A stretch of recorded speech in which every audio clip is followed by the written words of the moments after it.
January 2025 was a good start to the year. I read 6 novels. One of them was stupid. I did not enjoy it. 3 of them made me feel stupid, and sometimes is what you're looking for. 2 of them were stupid, but in a good way. I enjoyed them very much. So let's talk about it. My grandfather was the Soviet Union's Osama bin Laden, if bin Laden had killed more people and never been caught. Think about that for a minute. Sledge versus the Labyrinth was the first book I read in 2025, and I didn't like it. This was stupid, but in a bad way. I had high hopes for this read. It was pitched to me as a modern day Conan the Barbarian. I loved watching Conan the Barbarian when I was younger. I love a dumb 80s action movie as much as the next guy. And that's the type of vibe I was promised with Sledge versus the Labyrinth. And it did deliver on the 80s action movie vibes. Our protagonist is Sledge, a 6'7" former professional basketball player who's deservedly about to be in the Hall of Fame, and he is just a monstrous bad A protagonist who beats up bad guys with a sledgehammer. An impressive dude, an intimidating dude. He fights the Labyrinth, which is like this online syndicate of criminals on the dark web who put bounties on people's heads and do horrible things to people. And Sledge is fighting against this underground syndicate of mysterious individuals as he tries to unmask the ringleaders behind the Great Labyrinth. On the surface, this book is just a good time. Yes, the plot development is nothing special, but it's just an action movie. Think John Wick. Think Taken. The plot is not the reason you read a story like this. That being said, even though I was not expecting much in terms of intellectual substance or nuance or things that would surprise me, this book was a letdown because the author had a way of depicting Black Americans in a way that was very much a caricature, and I found it actually sort of offensive. I'm not usually someone that gets bothered by, less sensitive depictions of people, because in my book, if you're trying to depict different people from a different minority group that you're not a part of, and you don't do it perfectly, that's okay. But I suspect that the author kind of did this on purpose. Why do I think that? The author was a professional basketball player. He knows how Black Americans talk. That being said, the Black Americans in this book were such bad caricatures. They were so thuggish. They were so, reductive. And it really gave off this energy like the author always wanted to, talk like a Black person. He always wanted to say certain words that Black people could say. And he wrote a book, and he finally could do that in a way that's kind of socially acceptable. And I don't think he did it very well. I'm just surprised that someone that used to play professional basketball wrote a book where the Black people seem so hollow. That and the fact that this book was not advertised as the first in a series. I was expecting a standalone. I will not be continuing on with the series. I found this to be kind of lackluster. The action scenes were pretty dang good, I'll give you that. The protagonist was not infallible. That's always cool in an action story. Sometimes you want there to be stakes, and there was definitely stakes. Sledge encounters obstacle after obstacle. He has successes, he has failures. The supporting cast of characters in this book were all horrible. The twist at the end, I saw it coming from a mile away. Combine that with the bad caricatures of Black Americans in this book, and it's just a no-go for me. A lot of people like it. I'm in the minority. It's reviewed very highly on Goodreads, on Fable, on Amazon, what have you. But I think as this book grows in popularity and more people of color read it, I think you'll see the average rating of this book go down. It does not matter how small the sins are, provided that their cumulative effect is to edge the man away from the light and out into the nothing. Murder is no better than cards if cards can do the trick. Indeed, the safest road to hell is the gradual one, the gentle slope, soft underfoot, without sudden turnings, without milestones, without signpost. The Screwtape Letters by C.S. Lewis. C.S. Lewis is an author that really nourishes my soul. I feel spiritually fed when I read C.S. Lewis books, whether they be fiction or nonfiction. Every chapter of the Screwtape Letters is a letter from a senior demon called Screwtape to his nephew Wormwood, who's a demon who's learning the ropes. And this book follows a demon as he's working on his most recent project, a man he's trying to turn away from the light into evil, to the darkness. It's a book about temptation, how one would go about tempting a good person and turning them into an evil person. It is quite thought-provoking. C.S. Lewis has a talent of talking about things that seem very simple at first, but he goes into every little part of these very simple things and expounds upon these ideas in a way that is quite thought-provoking, very intellectually stimulating, and spiritually nourishing. Even if you're not religious, I think you could find a lot of merit in this book. But if you are a religious person, especially if you are Christian, I think you will very much love the Screwtape Letters. This book made me feel stupid. I loved it. No regrets. C.S. Lewis, one of my favorites. But I don't want comfort. I want God. I want poetry. I want real danger. I want freedom. I want goodness. I want sin.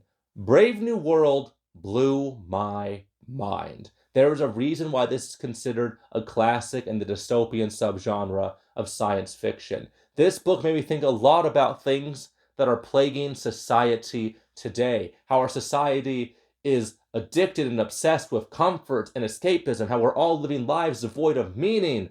I felt a lot of things reading this book.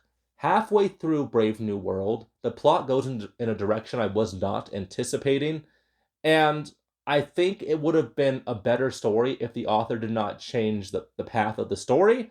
But overall, a very great, thought-provoking, intellectually stimulating read. I see why a lot of people don't read Brave New World in school anymore because there's some weird sexual stuff in it that I was not anticipating. The ending in particular was quite wild, but I found the author to be quite prophetic about his worries for the future. This book is over 5 decades old, and I think he was right on the money, especially considering we live in a 2025 where most people are addicted to their smartphones. We don't do anything, we're all disconnected. We don't do anything outside of other people. We have supplanted our real reality for a virtual reality, and all of us are avoiding discomfort as best we can. I love dystopian literature because it allows people to talk about politicized ideas in a way that creates distance. It's hard to talk to people about politics in 2025, but if we're all reading dystopians, we could talk about politics in a way that doesn't feel like we're attacking each other directly. I really feel like even if you're a person that doesn't read fiction, you should be reading dystopians because they're very great thought experiments about what our world can become. I cannot recommend Brave New World enough. The sky above the port was the color of television, tuned to a dead channel. Neuromancer by William Gibson. This book I have conflicting opinions about. I felt so stupid while reading this. This is the book that I was reading along with my book club. All 4 of us had no idea what was happening halfway through. At the halfway point, the story does get more interesting, more engaging, but the author made you really have to work for it. This book may not be the first cyberpunk novel, but it is the most influential cyberpunk novel. It kind of birthed that subgenre of science fiction. And if this wasn't so pivotal, if this wasn't such a formative work, I wouldn't recommend this book. I find it to have a lot of issues. I think the prose is very clunky. A lot of people really praise the prose, and I think that's just nostalgia goggles. This book is messy. The plot is all over the place. The pacing is glacial, very unbalanced. The first half of the book is way more interesting than the second half, but the ending gives the reader no sense of catharsis. The climax is over like that, and the setup for the first 80 pages of this book, you're really treading water. It is a very difficult read. Most people who read Neuromancer, no matter how technically savvy you are, even if you're all in the computer world, you're going to have a hard time understanding this book. There is a reason why William Gibson said, and I was reading a lot of interviews about the background of this book because I wanted to understand it. He said one of the main reasons why Neuromancer is so timeless is because he had no idea what he was talking about. This is science fiction, but you really should read it like fantasy. Pretend the technology is just magic and it makes sense because he does not describe any of the science. Most hard science fiction, the author spends some time with some exposition, some info dumps to help you better understand the story. We do not get that. You're going to have a hard time reading Neuromancer. I can see how it influenced the Matrix franchise. I see how it was so formative to the cyberpunk subgenre. But man, was this book a hard time. It was worth it towards the end, but I've never spent so long on so few pages. I remember reading for an hour and thinking I was making good progress to the book. In an hour, I read 22 pages. And I'm a pretty fast reader. Not the fastest. There are some people on BookTube who read much faster than me. But Neuromancer, it is a book that is a chore. It may be intellectually stimulating, but it's so messy. Definitely have mixed feelings about this one. Perhaps it'll grow better in memory as time passes. My consciousness is a lot like a lion tamer at a low-budget circus. Most of the time, everything is perfectly fine. But when things do go wrong, they go wrong in a hurry.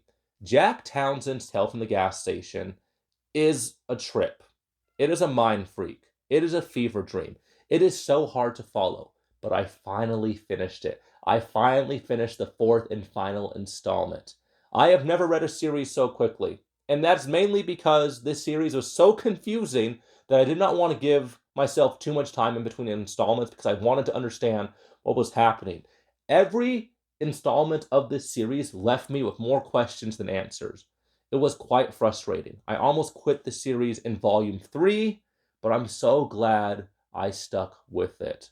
The payoffs were worth it. Almost every mystery was solved. And it was actually quite an impressive feat because Jack Townsend had me going into the fourth book with like 15 mysteries I needed the answer to, and he solved all but 2 of them. And that's quite impressive. And the 2 that he didn't answer, they weren't exactly needed for the plot, but he did leave some space open for some spin-offs, for some further adventures featuring some of the cast of characters that survived this quartet. This series is difficult. If you are a reader that needs to understand what is happening while you are reading it, you will find this series to be quite frustrating.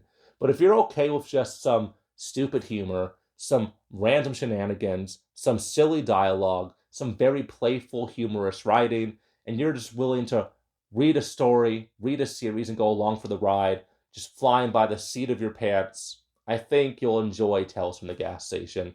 One of my best friends worked at a gas station, and he was always telling me crazy stories that happened to him at work.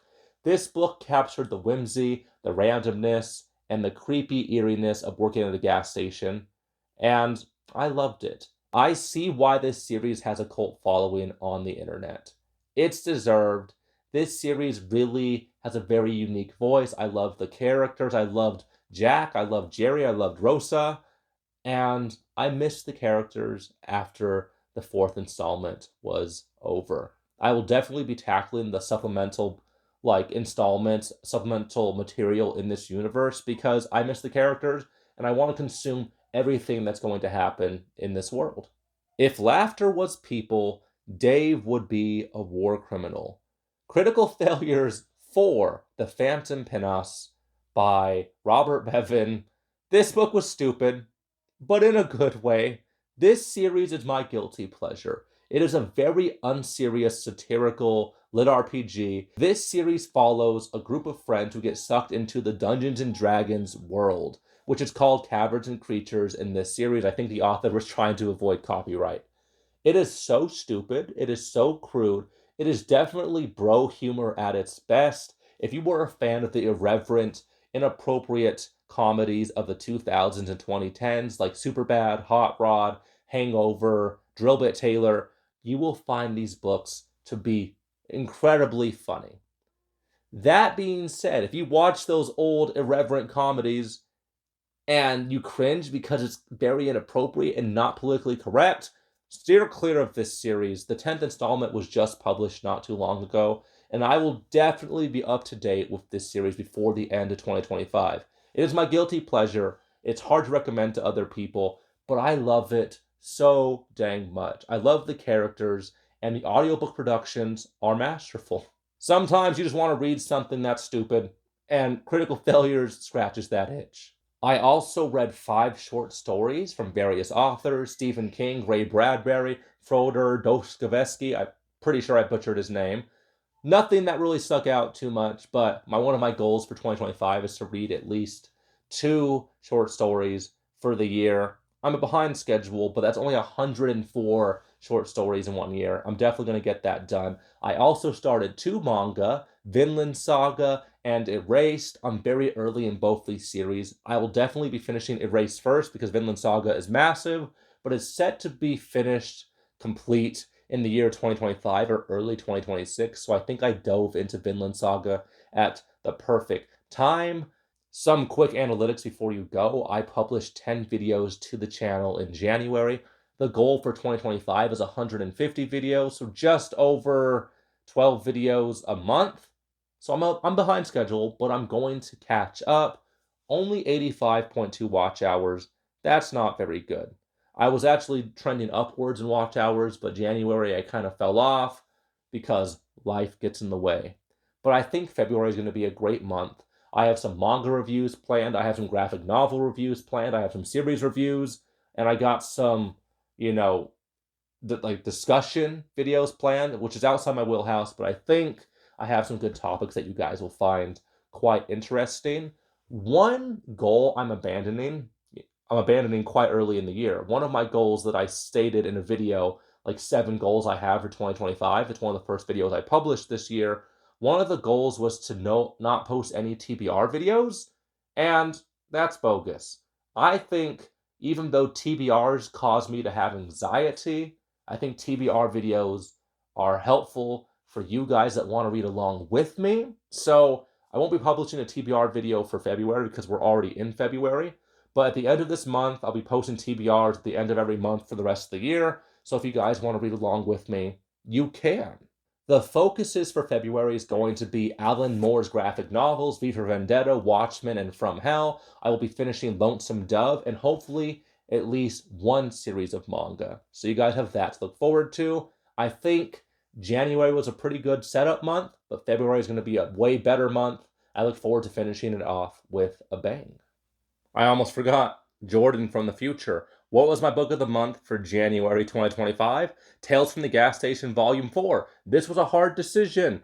Brave New World almost won. The Screwtape Letters almost won. The Phantom Pinhouse, Critical Failures Part 4 almost won. I enjoyed all these reads for different reasons, but the way the author, Jack Townsend, was able to close off Tales from the Gas Station, I loved it. I think he was very successful with that. The first book of the month for 2025, Tales from the Gas Station Volume 4, a creepypasta thriller that I found so charming.